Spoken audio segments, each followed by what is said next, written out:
the maggot whose father served in Vietnam?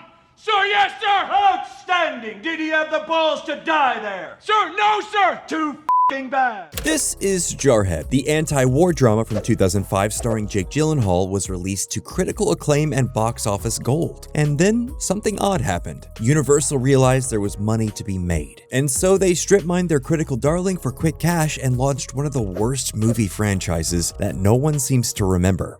Let's show. Let's get some. Excuse me?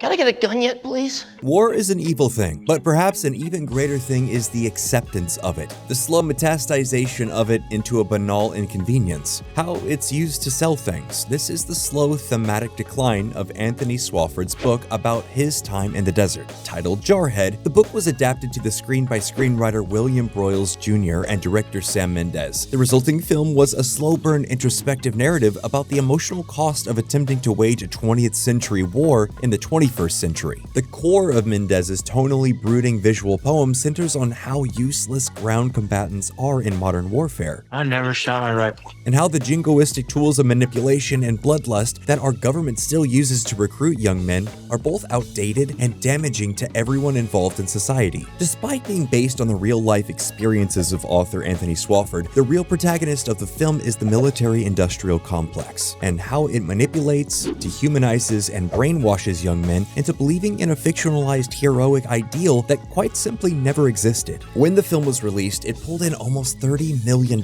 opening weekend and ultimately gained just under $100 million globally. Its taut narrative, well-drawn characters, and blisteringly honest portrayal of life during wartime connected with audiences around the world. And normally, this is where the story would end, but unfortunately, it does not. This is where things get weird. Most people like chicken.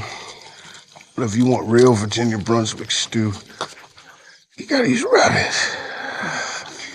I prefer lamb.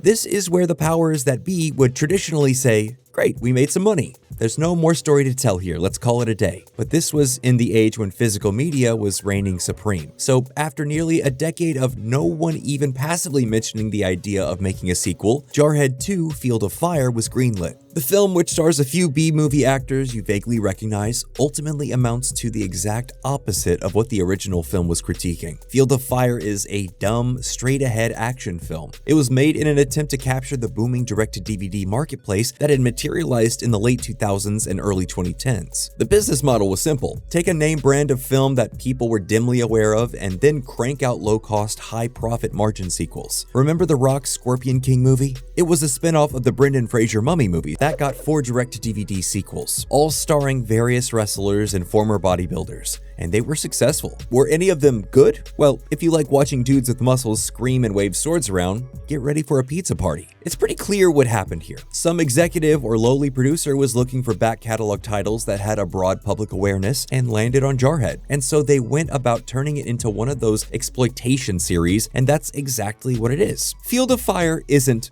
good. It doesn't have any of the narrative ambition, subtle, high-caliber acting, or thematic resonance its predecessor had. In fact, it's almost the exact opposite. It's a war exploitation movie. We follow GIs, we defuse bombs, we shoot people. It's exactly the type of movie that the characters within the original Jarhead would watch and hoot and holler at, only the narrative would be telling us this was a bad thing to do. Jarhead 3: The Siege gets even further into the Grindhouse and exploitation territory. Funny how when you think you know it all, that's when you know you don't know shit.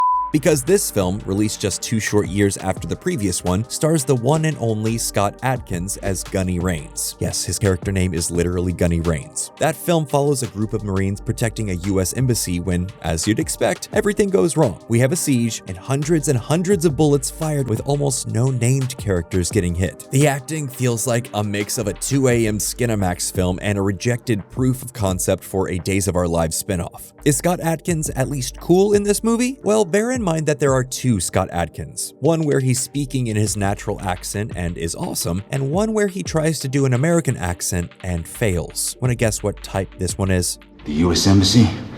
That's a national tragedy. Now she's a civilian. She's also your team now. It's not just you against the world no more, all right?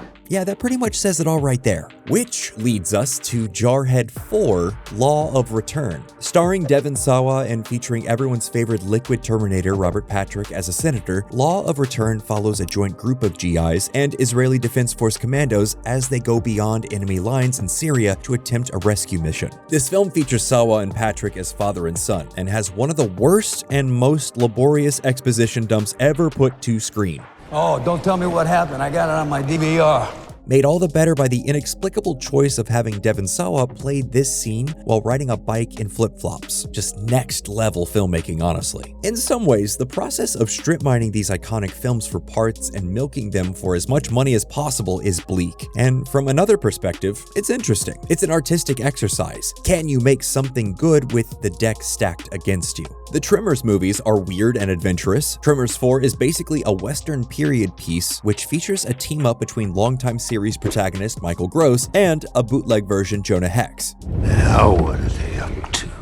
And then there's Universal Soldier, objectively the best of these types of series. The later films are arguably better than the initial installment, despite having only a fraction of the money. There is a magic that can be found when you leave creative people to make work unfettered by meddling hands. And when these budgets are this small, that's exactly what happens. Are these Jarhead movies good? No. Are they fascinating by how hard they missed the point of the original movie? Yeah, absolutely. But they could have been something. Maybe not a film that reached the artistic heights of the original, but they could have reached for more, and there's something compelling about the missed potential of these films. Fast and Furious Tokyo Drift was originally one of these exact types of projects. It was literally going to jumpstart a direct-to-DVD incarnation of the Fast and Furious franchise, but the end result was so good, Universal opted to put it into theaters. They even bribed Vin Diesel with the rights to Riddick to come back and play Dom Toretto in the film's post-credits scene. That alone makes it worth it to strive for greatness against the bounds of what seems possible. Universal has made more money on those Fast and Furious sequels than the national GDP of some Eastern European countries, and that just shows that this type of experimentation is essential to Hollywood's longevity. You know this ain't no 10-second race. I got nothing but time.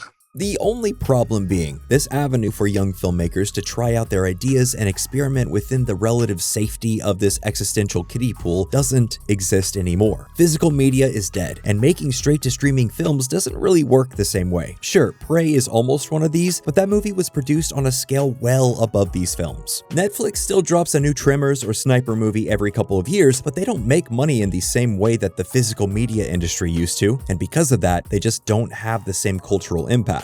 So even if a new Jarhead movie was really good, it wouldn't matter because no one would see it, which is ironic because in theory, the process of word of mouth could make one of these strange low-budget sequels go viral, but that's just not the case. Jarhead was the least likely film to launch a franchise, but now that it has, someone has to do something interesting with it, right? The last one came out in 2019. The world has changed a lot. It's time for Jarhead to have its own Tokyo Drift. All we need now is for Universal to get on board. Does anyone know the producer that controls the rights? Is there a way to get Vin Diesel involved?